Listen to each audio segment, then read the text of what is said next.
అప్పట్లో అంట ఇలా పంపులు ట్యాపులు ఉండేవి కాదు. నువ్వుల్ని కొంచెం కొంచెంగా పెద్ద పాత్రలో వేసుకొని చెరువుల దగ్గరికి, కోనేరులు, నుయ్యిల దగ్గరికి వెళ్ళి శుభ్రం చేసేవారంట. ఇప్పట్లో ఏ పని చేసినా మనకు కష్టంగానే అనిపిస్తుంది. కానీ ఈ నువ్వులు కడిగే ప్రాసెస్ మాత్రం పాత పద్ధతుల ద్వారా చేస్తే మాత్రం చాలా టేస్ట్గా హెల్దీ ఫుడ్ మనం తినేవాళ్ళం అవుతాం. నేను మాత్రం కొంచెం ఎక్కువ ఉండే ప్రాసెస్ చేశాను. ఎందుకంటే మనం నువ్వులు ఉండలు చేసేటప్పుడు చాలా టేస్ట్గా ఉంటుంది, హెల్తీగా కూడా ఉంటుంది. ఇలా 1 కేజీ నువ్వులకి అరకిలో తినే బెల్లం తీసుకున్నాను.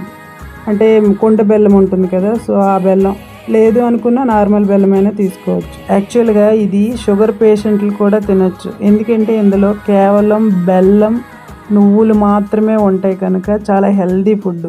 చిన్నపిల్లలు కూడా తినచ్చు.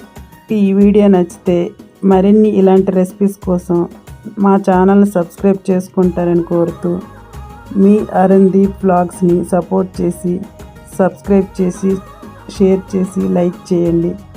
Thank you so much.